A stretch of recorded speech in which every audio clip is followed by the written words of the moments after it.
어제 4장 1절부터 13절까지는 안식에 들어가기를 힘쓰라 말씀하셨습니다. 어떻게 하나님의 안식에 들어갈 수 있는가? 살아있고 활력이 있고 좌우의 날선 어떤 검보다 예리하여 혼과 영과 및 관절과 골수를 찔러 쪼개기까지 하고 마음의 생각과 뜻을 판단하시는 그 하나님의 말씀, 그 진리의 말씀에 믿음으로 순종할 때 하나님이 예비하신 안식에 들어갈 수 있다고 말씀하셨습니다. 그 말씀이 곧 하나님의 아들 예수 그리스도시며 오늘 14절은 그 하나님의 아들 예수 그리스도가 큰 대제사장이시다 말씀합니다. 그리고 그 예수 그리스도를 믿는 도리를 굳게 잡으라 권면하고 있습니다. 이 예수 그리스도를 믿는 도리란 무엇입니까? 그것은 예수 그리스도가 누구이며 우리가 예수 그리스도를 어떻게 믿고 고백하고 있는가를 말씀하는 것입니다. 예수 그리스도는 누구입니까? 예수 그리스도는 하나님의 아들 곧 창조주이십니다. 그는 성부 하나님과 함께 천지 만물을 만드셨고 인간을 만드셨습니다. 이런 예수 그리스도를 에베소서 1장 21절은요. 모든 통치와 권세와 능력과 주관과 이 세상뿐 아니라 어느 세상에 일컫는 모든 이름 위에 뛰어나게 하셨다라고 말씀합니다. 계시록 22장 13절은 예수님이 자기 자신에 대해서 이렇게 고백하죠. 나는 알파요 오메가요 처음과 마지막이요 시작과 마침이라 내가 곧 하나님이다 라고 선언하는 것입니다. 예수 그리스도를 믿는 도라는 것은 예수님이 곧 하나님이시며 예수님은 만물 위에 뛰어나신 분이시며 만유의 주가 되시고 많은 만왕의 왕 되심을 믿는 것이 예수 그리스도를 믿는 도라는 것입니다. 그것을 말씀하는 것이죠. 오늘 4장 14절은요. 이 예수 그리스도를 믿는 믿음의 돌을 굳게 잡으라 말씀하죠. 여기 굳게 잡으라 하는 것은 단단히 쥐다 혹은 들러붙다 라는 이런 뜻이 있습니다. 예수님에 대한 신앙 고백을 끝까지 지키라는 그런 권면인 것입니다. 단단히 쥐고 말이죠. 딱 달라붙어서 떨어지지 마라. 예수 그리스도를 믿는 그 신앙에서 절대 떨어지지 마라. 이런 의미가 있는 것입니다. 그만큼 당시에 이 히브리서를 받아 읽었던 성도들이 신앙 때문에 생명의 위험을 감수해야 하는 시대, 신앙의 배도의 시대, 타협과 미혹의 시대를 살고 있었다는 것을 알 수 있는 것이죠. 사랑하는 성도 여러분, 우리가 왜 교회에 다녀야 합니까? 왜 예수 그리스도를 믿어야 하는 것입니까? 교회에 다니면서도 예수 그리스도에 대한 정확한 신앙 고백이 없다면 언제든지 우리의 신앙은 흔들릴 수 있는 것이죠. 그래서 오늘 히브리서 기자는요, 이 예수 그리스도를 믿는 도리를 굳게 잡으라고 권면하는 것입니다. 이 믿음의 도리를 굳게 잡을 뿐 아니라 오늘 4장 16절은 은혜의 보좌 앞에 담대히 나가라 말씀합니다. 우리 4장 16절 같이 한번 읽겠습니다. 시작. 그러므로 우리는 긍휼하심을 받고 때를 따라 돕는 은혜를 얻기 위하여 은혜의 보좌 앞에 담대히 나아갈 것이니라. 아멘. 옆에 앉아있는 사람의 눈치를 볼 것이 없습니다. 하나님의 은혜를 구하는데 다른 사람에게 양보할 필요가 없습니다. 여러분은 나를 위해서 예비하신, 하나님이 나를 위해서 예비하신 그 하나님의 은혜를 담대히 구해야 되는 거죠. 예레미야서 33장 3절 우리가 잘 인용하는 그런 구절입니다만, 너는 내게 부르짖으라. 내가 내게 응답하겠고 내가 알지 못하는 크고 은밀한 일을 내게 보이리라.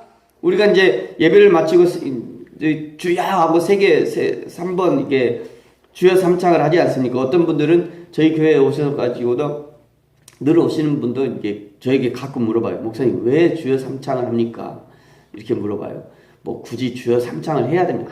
안 해도 됩니다. 뭐 주여 삼창 안 해도 돼요. 그냥 속으로 주여 해도 주님이 다 하셔요. 우리의 신음도 들으신다 그러잖아요. 뭐 굳이 우리가 뭐 주여 삼창 안 해도 됩니다. 근데 그래도 주의 삼창을 하는 이유는 뭡니까? 그 하나님 앞에 첫 관문을 내드리는 거죠. 그 첫 관문을 좀 열어드리는 거예요. 우리 마음에 맺힌 것들, 그냥 내가 말도 못하고 그냥 답답하게 있던 거, 혹시라도 그것이 있으면 주여 삼창을 부르면서 그냥 그거 툭 터드리는 거죠. 그거 외에 다른 이유가 없습니다. 우리가 주여 삼창을 부른다고 해서 하나님이 들으시고 안 부르면 안 들으시고 그런 거 없습니다. 그냥 우리가 조용히 하나님 앞에 나가도 하나님이 우리의 기도를 들으셔요. 근데 주여 삼창하는 거는 좀 도와드리는 거죠. 좀 기도를 좀 이렇게 우리의 마음을 툭 열고 그냥 기도하시라고 도와드리는, 그거 외에는 아무런 이유가 없습니다. 예. 그러니까 좀 이따 이제 저희가 기도할 때 또 주여 삼창할 때 걱정하지 말고 주여 부르세요. 걱정하려고 그냥 힘차게 그냥 쫙 부르고 그렇게 기도하는 거예요. 그러면서 이제 좀 기도를 배워가는 거죠. 여러분 생각해 보세요. 우리가 말로 한번 이렇게 툭 터내면요, 그게 이게 돼요. 이게 성질을 내다가도 그냥 한마디 하면 풀어지잖아요. 네, 그런 거죠. 네, 그런 이유입니다. 주여 삼창하는 것이요. 네, 여기서 내게 부르짖으라라고 하셨으니까 하나님 부르짖으라 그냥 믿고 부르짖는 거예요. 하나님이 하라고 하셨으니까 하는 대로 말씀하는 거죠. 오늘 5장 1절부터 4절까지는요. 구약의 제사를 위해서 선택했던 대제사장이 어떤 사람이었는가를 말씀하고 있습니다. 대제사장의 제사를 드리고 용서를 선포할 수 있는 것은 자신도 연약한 인간이지만 그런 연약한 자가 어떻게 사람을 대표해서 대제사장이 될 수 있느냐? 그것은 전적으로 4절에 보시면 하나님의 부르심으로 가능하다. 하나님이 불러주셨고 하나님이 그를 세워주셨기 때문에 대제사장의 역할을 할 수 있는 것이다. 이렇게 말씀하는 것입니다. 그 부르심을 누가 받았느냐? 5절부터는 바로 예수 그리스도가 전 인류의 죄를 대속하기 위해서 대제사장으로 부름을 받았음을 선포합니다. 그리고 10절은요. 예수 그리스도가 멜기세덱의 반차를 따른 대제사장이다 라고 말씀합니다. 우리 10절의 말씀을 같이 한번 읽겠습니다. 시작.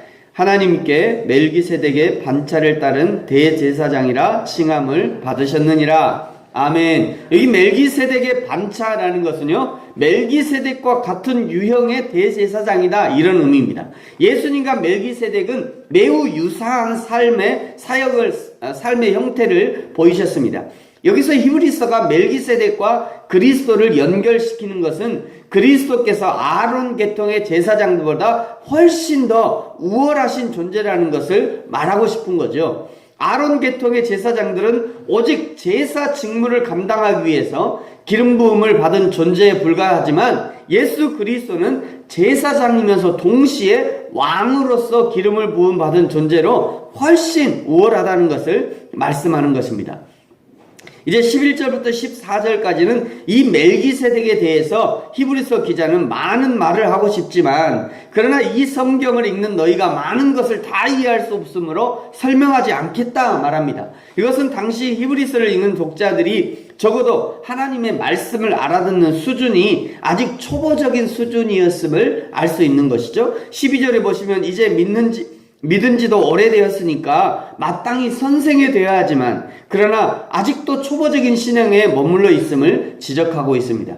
아직도 젖을 먹는 신앙이요 단단한 음식을 먹지 못하는 신앙이라고 평가하고 있는 거죠. 사랑하는 성도 여러분, 저와 여러분의 신앙은 과연 어떤 수준의 신앙입니까? 목사라고 다 좋은 신앙도 아니고요, 평신도라고 다 초보적인 신앙도 아닙니다.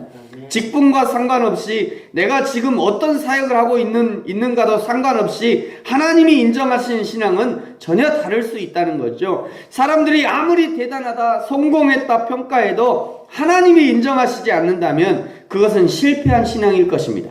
사람들이 실패한 신앙이라고 비웃어도 하나님이 인정해 주시는 신앙이라면 그것은 성공한 신앙일 것입니다. 저와 여러분이 하나님이 인정하시는 믿음의 삶을 살게 되기를 예수님의 이름으로 축복합니다. 말씀을 마치겠습니다. 멜기세덱의 반차를 따른 대제사장이신 예수 그리스도는 우리의 연약함을 동정하기 위해서 그리고 우리의 연약함을 돕기 위해서 대제사장이신 자신을 하나님의 제물로 십자가에 드렸습니다. 이제 우리는 그 은혜로 인해서 담대히 하나님 앞에 나아갈 수 있는 것이죠. 하나님은 하나님의 자녀인 예수 그리스도의 이름을 힘입어 담대히 하나님의 나라를 침노하기 원하고 계시고 자녀들의 침노하심을 허용해 주시고 그리고 즐거워하시는 것입니다.